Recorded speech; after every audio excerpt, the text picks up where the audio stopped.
अब देखो पुण्य और पाप एक समान है। शास्त्रों समझा रहा था ना मैं, नरेश जी बताओ एक समान है कि नहीं?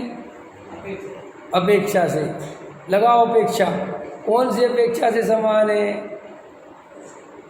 अपेक्षा भी लगा लो भाई, जैनियों की अपेक्षा के बिना बात होती नहीं। लगाओ अपेक्षा।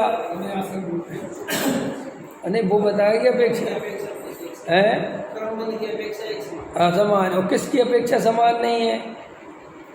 कर्मबंध की अपेक्षा समान किसकी अपेक्षा नहीं है? हो गई एक अपेक्षा पता है, दूसरी तो पता होनी चाहिए। हाँ, पाप की अपेक्षा पुण्य भला है। पर अब प्रश्न है, पाप से भला पुण्य क्यों है? पुण्य से क्या ऐसी चीज है जिसे अपन पाप से भला कहें?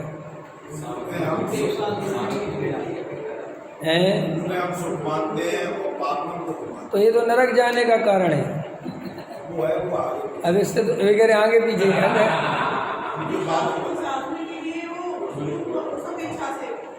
हम कह रहे हैं कि आचार्य कह रहे हैं कि पुण्य और पाप एक समान है, ठीक है?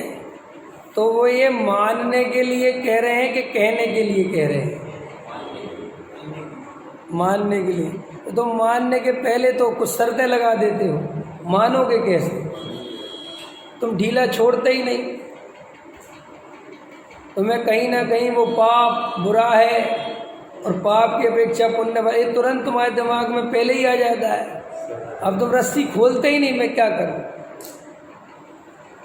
इतना डर बैठा हुआ है एकदम ऐसा। अगर एकदम मान लेंगे तो हम तो स्वच्छंदी हो जाएं। क्यों हो जाओगे स्वच्छंद?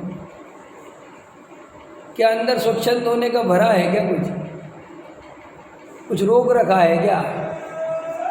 बोलो। अगर हमने कोई चीज़ रोक रखी है, ये देखो जी हमारे पास शराब की चर्चा मत करो, क्यों? फिर हमारे जो है कंट्रोल नहीं रहता है। इसका मतलब क्या है? तो बहुत बड़ा शराबी है। इसका मतलब जिसके सामने शराब की चर्चा करने से उसका मन स्थिर हो जाए तो बहुत बड़ा शराबी है भैया। ऐसे हम ये कहें कि ये पुण्य और पाप एक समान है, कुछ नहीं होता इससे, और तुम्हें घबराहट होती है, तो इसका अर्थ है कि तुम बहुत डरे हुए व्यक्ति हो। और आप डरे हुए हो तो सम्मिलन कैसे होगा? आखिर कुंद कुंद देव या सर्वज्ञ देव या पूरी जनवाणी पुण्य और पाप को एक समान बता रही है। पूज्य गुरुदेव श्री डंके की चोट कह रहे कुछ नहीं होता ये दयादान से। तो तुम्हें अंदर में निर्णय होना चाहिए ना कि यार इतने ज्ञानी बोल रहे हैं तो मैं इसको एक समान मानने में डरता क्यों? अच्छा एक बात, हम जो दया दान पूजा भक्ति है इसे हम कुछ ना माने और करते रहें तो कोई प्रॉब्लम है? कुछ मत मानो और करते रहो, क्या दिक्कत है भाई?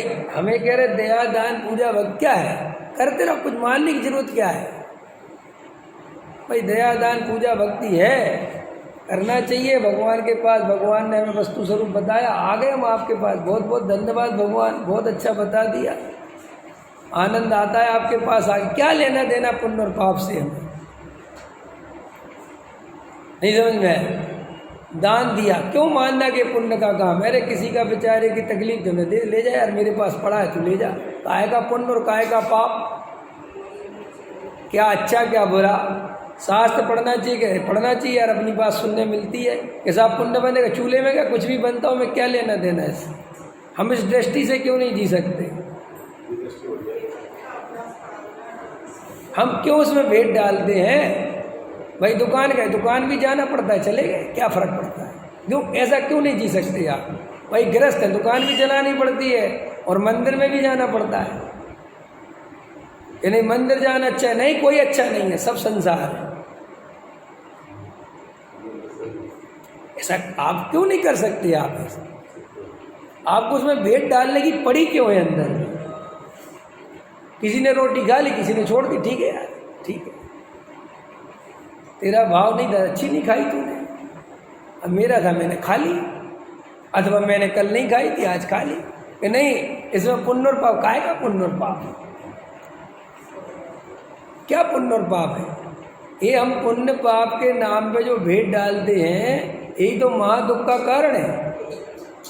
क्योंकि आपने मंदिर आने को अच्छा माना और दुकान जाने को बुरा माना, तो आपके आश्रव तत्व संबंधी भूल मिटनी नहीं है। क्या लेना देना?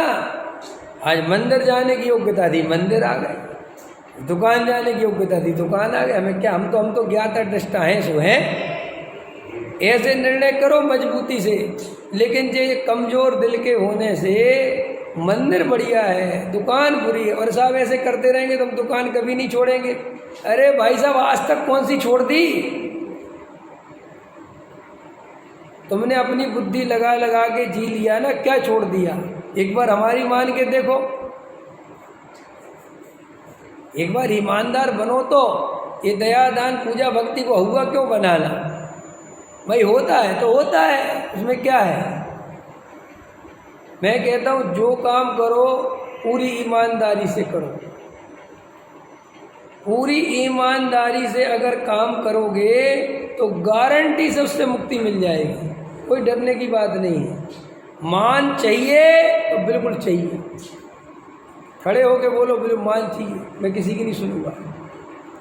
और धर्म चाहिए तो चाहिए। दया दान पूजा भक्ति बंद के कारण है, कोई फर्क नहीं पड़ता। पुण्य पाप एक समान है तो है, ये निर्णय करो। अब चाहिए भी मान है, मरे भी जा रहे मान के लिए, और कोई पूछता है नहीं नहीं क्या रखा जी, मान तो बेकार है जी, बस तेरे को कभी कुछ नहीं मिलना। इसलिए पापी तर जाते हैं और एक क्रियाकांडी रह जाते हैं। क्योंकि जो क्रियाकांडी मायाचारी होता है, बाहर बोलता कुछ है और अंदर सोचता कुछ हो।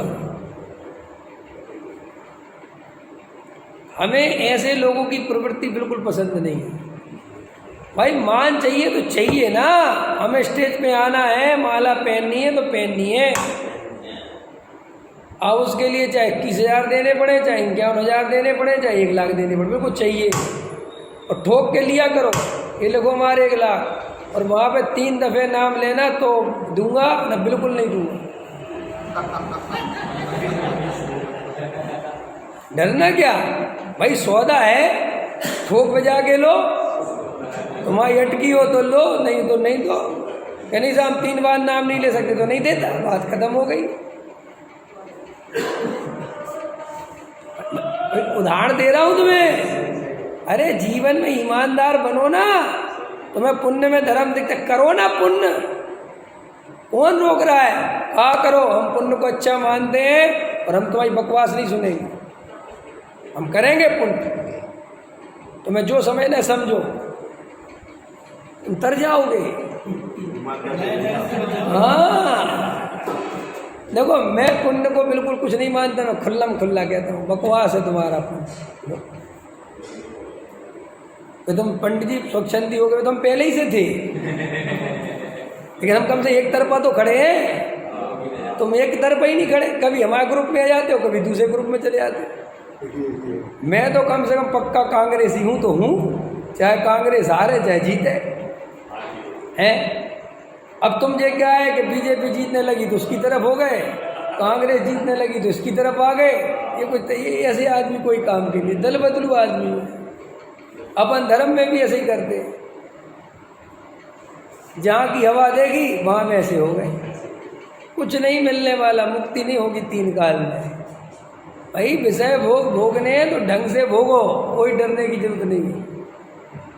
कम से कम ईमानदार रहोगे तो उनसे तुम समझ तो पाओगे कि यार मैं चाहता क्या हूँ। अभी तो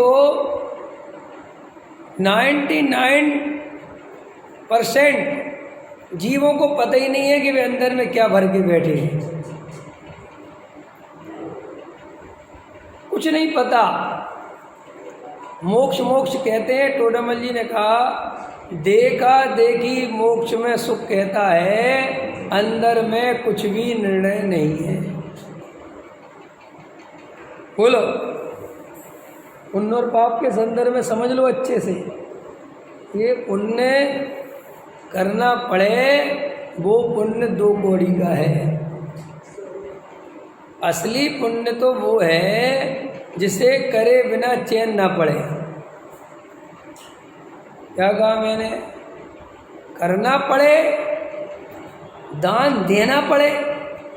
अच्छा, अपन दान देते हैं कि देना पड़ता है? बोलो, ये जितने भी तुमसे पैसा खींचते हैं ये दान लेने वाले, तुम बचता हो कैसे बचते हो तुम? लेकिन ये घेर लेते हैं फिर भी, है अकेले में नहीं तो भीड़ में घेरेंगे और मंच से बोल देंगे, क्योंकि ऐसे पंडित को बुला के रखते कि तुम तो घेर लेना, भरी भीड़ में बोल देना। एक है वो बोल रहा है 21,000, वे कहते हैं कि 51,000, नहीं साहब वो, अरे अब बेचारा क्या बोले, तो उसको देना पड़ रहा है कि दे रहा है? मैं तो इसकी भाषा निकाल रहा हूँ, तो मैं देना पड़ रहा है। पूजा करनी पड़ रही है या पूजा हो रही है? कि सब नहीं साहब तो पूजा करते हैं, अरे रोज उसका एहसान बताता है, कोई नहीं आता। सबसे पहले मैं खड़ा तो श्री गुरु कह रहे कि तुम्हारे जितने भी दया दान पूजा भक्ति हैं वे तो करने पड़ रहे हैं, वो अंदर से हो नहीं रहे। अंदर से होता है पैसा, किसी से नहीं कहता पैसा कमाना पड़ता है, चुपचाप लगा रहता है, 2 के 4 बनाने में लगा रहता है, और कहीं भी बैठा हो तो उसकी रुचि छूटती नहीं है।